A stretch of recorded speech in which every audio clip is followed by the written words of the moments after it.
आपण रिक्षामध्ये, बस स्टॉपवर, रेल्वे स्टेशनवर, एखाद्या बोर्डवर महिला हेल्पलाईन 181 असं लिहिलेलं पाहिलेलं असेल. पण कधी विचार केला आहे का हा नंबर नेमका कशासाठी आहे किंवा त्यावर फोन केल्यावर खरंच काय होतं? तर मित्रांनो, 181 हा महाराष्ट्र सरकारचा अधिकृत महिला हेल्पलाईन नंबर आहे. ही सेवा 24 तास 7 दिवस आणि पूर्णपणे मोफत उपलब्ध आहे. जर घरगुती हिंसा, छळ, जबरदस्ती विवाह, स्टॉकिंग किंवा अशाच काही गोष्टींमुळे त्रस्त असाल तर या एका नंबरवर कॉल करून तुम्ही प्रशिक्षित काउन्सिलरकडून मार्गदर्शन मिळवू शकता. त्यात कायदेशीर मदत, पोलीस सहाय्य किंवा सुरक्षित आश्रय मिळवून देण्याची सोयही आहे.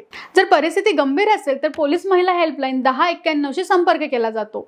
मुलांबाबत काही समस्या असेल तर बाल हेल्पलाईन 1098 उपलब्ध आहे. सर्वात महत्त्वाचं म्हणजे तुमची माहिती पूर्णपणे गोपनीय ठेवली जाते, म्हणजेच कोणतीही भीती न बाळगता तुम्ही मदत मागू शकता. म्हणून मित्रांनो, हा नंबर फक्त हेल्पलाईन नाही तर सुरक्षेचा, सन्मानाचा आणि आत्मविश्वासाचा आधार आहे. पुढच्या वेळी जर कुणी महिला संकटात दिसली तर फक्त आठवा 181, एक कॉल अनेक मदतीचे हात.